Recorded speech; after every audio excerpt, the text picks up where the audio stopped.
नमस्कार, मी सुप्रिया नवीन एका ब्लॉगमध्ये आपलं मनापासून स्वागत करते। तुम्हाला आजचा दिवस सुखाचा, आनंदी आणि आरोग्यदायी जावो। तुम्ही जी काही स्वप्न पाहिली असतील ती सगळी स्वप्न तुमची पूर्ण होत। त्याचबरोबर शुभ सकाळ सर्वांना। सकाळची वेळ आहे आणि ही वेळ बघा 7:30च्या आसपासची ही वेळ असावी। सूर्योदय झालेला आहे। मस्त असं थंडगार पाण्याने ना बाहेरच्या माठ जो आहे पक्ष्यांना पाणी पिण्याचा माठ तो भरलेला आहे आणि सकाळी सकाळी असं झाडांना पाणी देण्याचं काम चालू आहे। तर सकाळी सकाळी झाडांना पाणी दिलं ना की दिवसभर छान फ्रेश टवटवीत राहतात। जसं आपण उठल्या उठल्या पाणी पितो आणि दिवसभर असं फ्रेश राहतो, हायड्रेट राहतो, तसंच झाडांना सुद्धा हायड्रेट ठेवणं गरजेचं आहे। जर ती हायड्रेट राहिली तर आपल्याला छान हिरवगार आजूबाजूला दिसतं आणि ती ताजीतवाणी दिसली की त्यांना बघून आपण सुद्धा ताजीतवानं होतो। तर असं आहे। म्हणून बघा आता बघा एक पाखरू जे आहे ना ते पाणी प्यायला आलेलं आहे। तर बरीचशी पाखरं दिवसभर इथून म्हणजे येतात आणि पाणी पिऊन जातात। हा जो माठ आहे तर तो आम्ही पहिल्यांदा जेव्हा घट बसवलेले होते नवरात्रमध्ये तर घटाला आपण जो माठ आणतो ना तर तोच माठ आहे हा। तर तो मी तसाच ठेवला होता आणि मग हा पक्ष्यांना पाणी पिण्यासाठीचा मग मी वापर केलेला आहे त्यासाठी। तर मला एवढं भारी वाटतं ना हे पक्षी सकाळी सकाळी येतात आणि पाणी पिऊन जातात ना। खरंच नकळत आपल्याकडनं ना पाण्याचं दान होतं, त्याचं मला एक भारी वाटतं, खरंच खूप छान वाटतं। आणि दिवसाची सुरुवात अशा पद्धतीने होते। माझी पिल्लं तरी अजून झोपलेलीच आहेत, तर आज तरी मी त्यांना निवांत झोपू देणार आहे। आज सुट्टी आहे। आज आहे आमची शिळी यात्रा। तर शिळी यात्रेला मटण केलं जातं आणि पाहुणे रावळे मंडळी जे आहेत ना ते जेवायला आपल्याकडे येत असतात। तर आता सुरुवातीला मी सांगते, तुम्ही जर नॉनव्हेज खात नसाल तर प्लीज प्लीज हा व्हिडिओ नका बघू, कारण नंतर मग मला कमेंट येतात ताई आम्हाला कसं तरी वाटलं, आमचं मन किसळलं वगैरे। तर असं होतं कधी कधी, वाईट वाटतं अशा सगळ्या गोष्टी बघून। जे खात नाहीत त्यांना तर प्लीज हा व्हिडिओ नका बघू, कारण मग तुम्हाला पण वाईट वाटणार आणि तुम्ही काहीतरी बोलणार तर मला पण वाईट वाटणार। तर म्हणूनच फक्त ही रेसिपी जी आहे तर ती नॉनव्हेज खाणाऱ्या लोकांसाठी आहे। त्यांनी प्लीज व्हिडिओ जो आहे तो कंटिन्यू करा, शेवटपर्यंत बघा। अगदी साध्या सोप्या पद्धतीने मी नॉनव्हेजची ही जी रेसिपी आहे मटण थाळी तर त्याची रेसिपी तुमच्याबरोबर आजच्या व्लॉगमध्ये शेअर करणार आहे। 3 किलोच्या प्रमाणामध्ये मटण जे आहे तर सुक्कं मटण आणि रस्सा कसा करायचा अगदी सोप्या पद्धतीने मी तुमच्याबरोबर शेअर करणार आहे।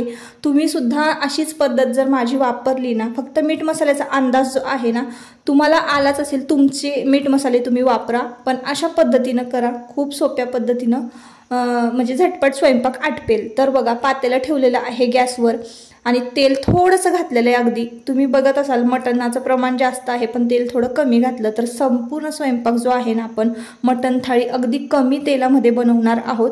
तर थोडंसं तेल घातलं आणि त्यानंतर कांदा घातलेला आहे। आता हा कांदा ना 1 किलोच्या प्रमाणामध्ये असावा। तर ते माझ्याकडे एक यंत्र आहे कांदा कटिंग करण्याचं, तुम्हाला माहिती असेल कांदा कटर। तर त्यात मी ना बारीक कांदा कट करून घेतला आणि त्यानंतर मग कांदा भाजला। थोडासा कांदा भाजत आला की त्यामध्ये ना मटणाची जी चरबी आहे ती टाकलेली आहे। तर मटणाची चरबी ना तेलामध्ये अशी छान भाजून घेतली ना की ती एकदम मस्त तयार होते। असं त्याला मटणाबरोबरच परतताना नाही घालायची। मटणाची चरबी तेलामध्ये भाजली ना की एकदम असं त्याला मस्त तेल सुटतं आणि मग एक्स्ट्राचं तेल टाकायची गरज नसते। हळद पावडर घातलेली आहे। मी घरगुती हळद पावडर बनवते, त्यामुळे मी घातलेल्या हळदीचा जो कलर आहे तो खूप डार्क येतो। तुम्ही जर विकतची घालत असाल तर तुम्हाला थोडीशी हळद जास्त घालावं लागणार आहे। मी 1 चमचाभर हळद घातली, तुम्ही इथं पाहिलं असाल। मटणाचं प्रमाण 3 किलोचं आहे।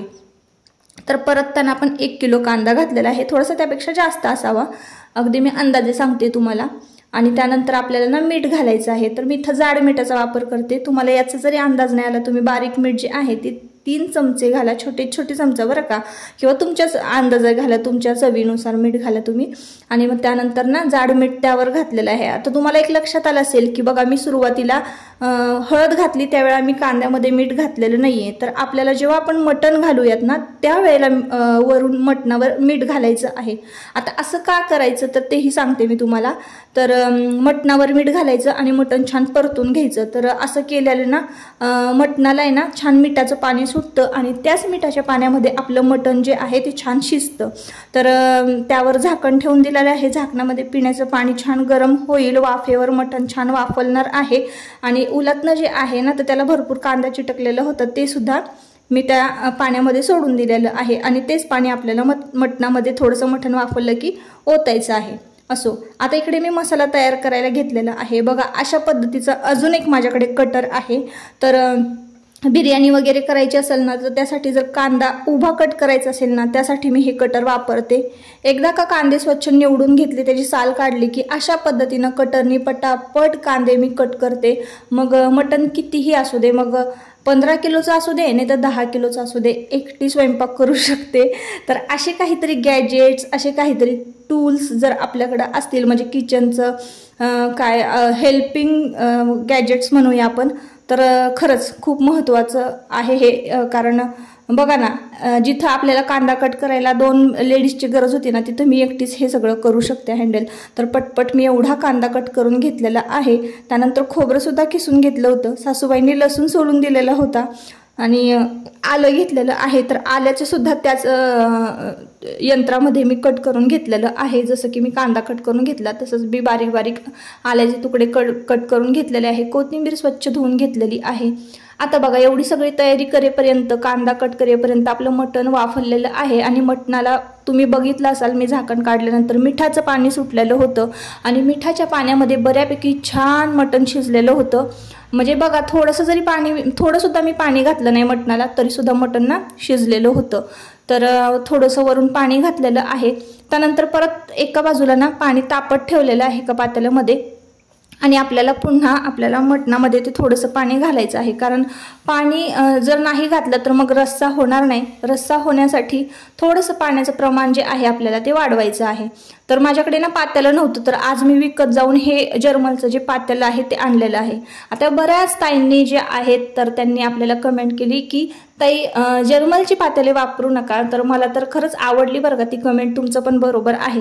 पण जेव्हा ज्या 15 माणसांचं 20 माणसांचं जेवण बनवायचं असेल ना, तर त्यासाठी आपण मोठे स्टीलचे भांडे कसे बरं घेऊ शकतो। म्हणजे तिथं नव्हते पण मी घेतलं पण असतं, पण हे पातेलं मला 500 रुपयाला बसलं। आणि आता रेग्युलर मी जे स्वयंपाक करते ना त्यासाठी तर मी पितळेचीच भांडी वापरणार आहे आणि पितळाच्याच भांड्यांची खरेदी करणार आहे।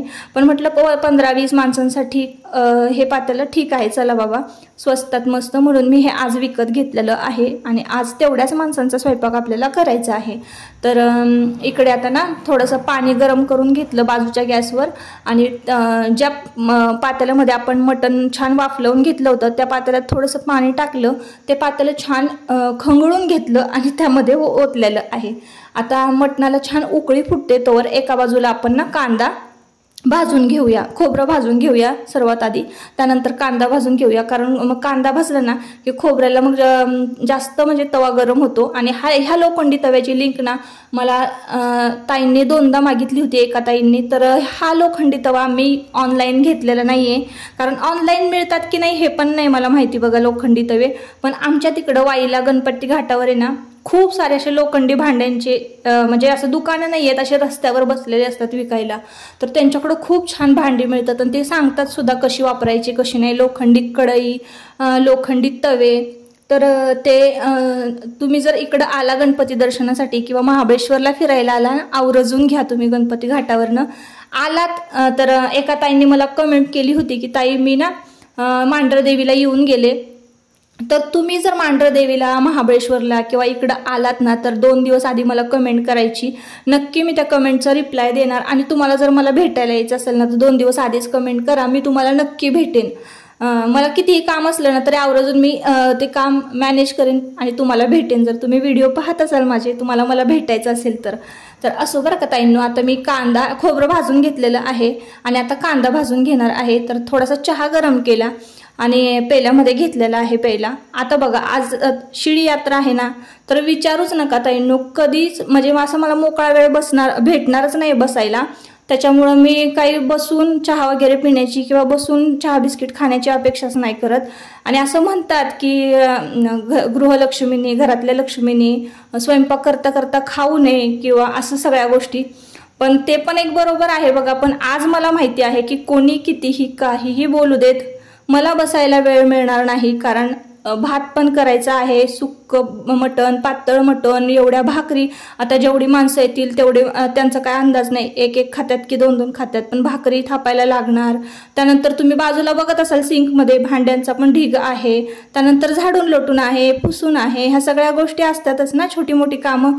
सरी सकाळी क्लिनिंग केलं ना तरी 2-3 तासांनी परत तेवढीच घाण होते घरामध्ये, तर लोटून झाडून करावंच लागतं. म्हणूनच मी आजच्या दिवशी मला वेळ मिळेल याची वाट नाही बघत बसणार. मला थोडासा जरी वेळ मिळाला ना, उभं राहून का होईना पण मी थोडंसं खाणार आहे. कारण काय होतं ना, हे सगळा स्वयंपाक करता करता मग किती वाजतात किती नाही मला काही मी सांगू शकत नाही, किती वेळ जाईल या सगळ्या स्वयंपाकासाठी. म्हणून मग मी चहा बिस्किट किंवा चहा टोस्ट होतं वाटतं, ते चहा टोस्ट उभं राहून मी खाऊन घेतलं. आता जेवायची तरी काही एवढी इच्छा नाही, एवढं जरी असलं ना मला खायला तरी बास. तर आता बघा कांदा भाजून घेतलेला आहे आणि मटण कसं उकळतं आहे ते सुद्धा मी तुम्हाला दाखवते. तर बघा कांद्याच्या स्लाइस तुम्ही बघितलं असाल किती छान झालेल्या आहेत, मस्त पातळ पातळ झालेले आणि व्यवस्थित कट सुद्धा झालेला आहे. कांदा भाजला सुद्धा आहे छान ब्राऊन. तर लोखंडी तव्याचा खरंच खूप फायदा होतो बरं का ताईंनो. आता कांदा मी ज्या तव्यामध्ये भाजून घेतलेला आहे त्याच तव्यामध्ये खोबरं सुद्धा भाजलं. आता आपण मी तुम्हाला दाखवलं आलं लसूण, त्यानंतर खोबरं, कांदा, कोथिंबीर याचं सगळ्याचं मी वाटण तयार करून घेतलेलं आहे. आणि ज्या मिक्सरच्या भांड्यामध्ये वाटण तयार केलं ना त्यातच मी म्हणजे त्या भांड्याचं पाणी मी एका वाटीमध्ये काढून घेतलेलं आहे. आता इथे मटण काढलेलं आहे आणि मसाला जो काढलेला आहे मटण मसाला एव्हरेस्टचा काढलेला आहे आणि घरगुती लाल तिखट आहे आपलं. तर एका ताईंनी कमेंट केली होती की ताई तुम्ही लाल तिखट विकत द्याल का, पण मी तर कधी विकलं नाही ना, मला काही अंदाज नाही, त्याच्यामुळं मग मी त्यांना नाही सांगितलं. कारण एवढ्याला मला मी देणार तरी कसं, त्याचं मला काही ताईंनो अजिबात ज्ञान नाही आहे त्याच्यामुळं. तर असो, आता बघा पातेल्यामध्ये तेल टाकलं, अगदी कमी तेल घातलेलं आहे आणि मसाला घातलेला आहे, म्हणजे वाटण घातलेलं आहे आपण वाटून घेतलेलं.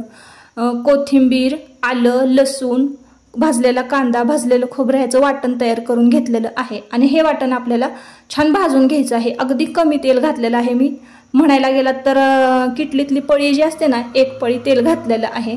आणि त्यानंतर आपल्याला ना यामध्ये मी तुम्हाला दाखवलं मसाले काढलेले जे आहेत, मटण मसाला एव्हरेस्टचा जो आहे ना, तर तो 2 चमचे घातलेला आहे. घरगुती लाल तिखट जे आहेत तर 3 चमचे घातलेला आहेत. मीडियम साईजचा चमचा आहे, आपण पोहे खातो ना तो. आणि आता बघा खूपच ड्राय मला ते वाटण जे आहे ना भाजताना असं वाटलं की मला खूपच ड्राय आहे, खूपच ड्राय आहे. मग काय करायचं, तर बघा मी काय करते, वरचं तेल जे आहे ना ते घालत नाही. आपण मटण परतताना थोडंसं तेल तर्री जी आहे ना तवंग ती सगळी वरवर येते रश्श्यावर, अळणी पाण्यावर. तर त्या अळणी पाण्यावरचंच तेल काढायचं आणि त्यामध्येच आपल्याला हे जे वाटण आहे ना ते छान भाजून घ्यायचं. तर आपण आता सुक्क मटण परततो ना, तर मग हे छान आपल्याला असं भाजून घ्यायचं आहे.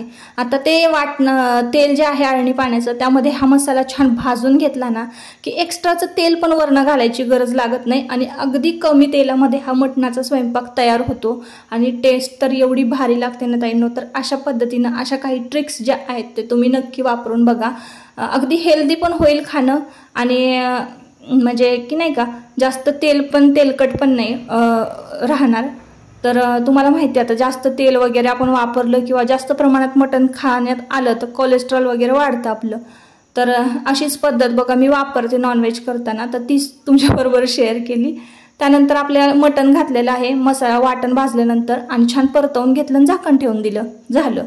सुक्क मटण परतलेलं आहे. आता तवा ठेवलेला आहे आणि याच तव्यामध्ये ना आता बघा कांदा भाजून घेतला होता, खोबरं भाजून घेतलं होतं ना, म्हणून थोडासा धुवून घेतलेला आहे आणि पुन्हा गॅसवर ठेवलेला आहे. त्यामध्ये तेल घातलेलं आहे.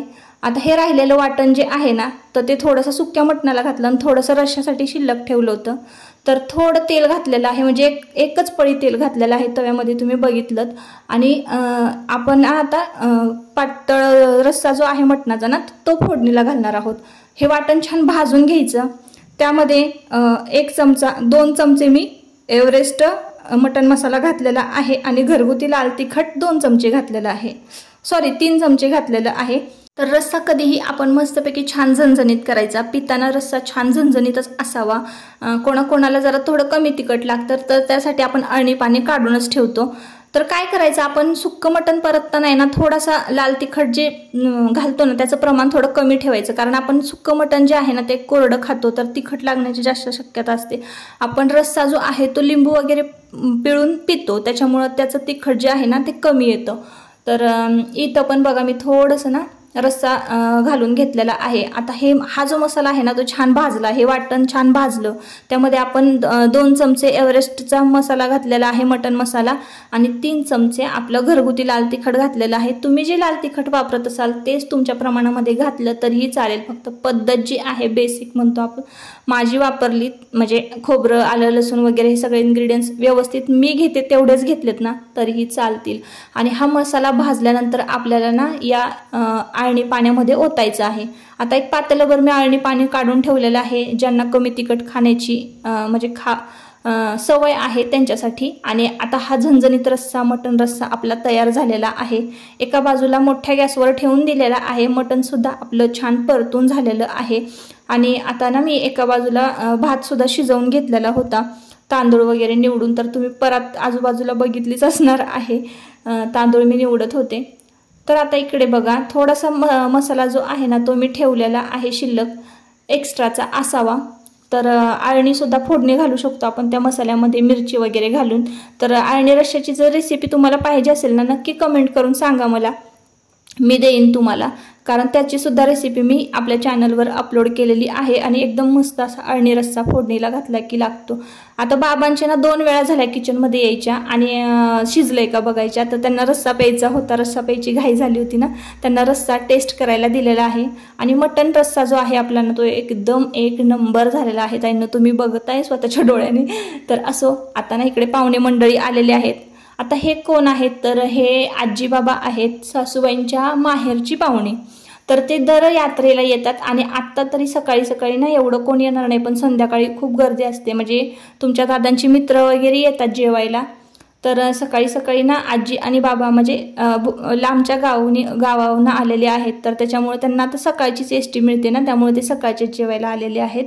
तर ताईंनो तुम्हाला मी अजून एक गोष्ट सांगते, तर बघा हे जे आजी बाबा आहेत ना, आता बाबांचं वय आता बघा 80 75 80 पर्यंतचं असेल, आसपास असेल।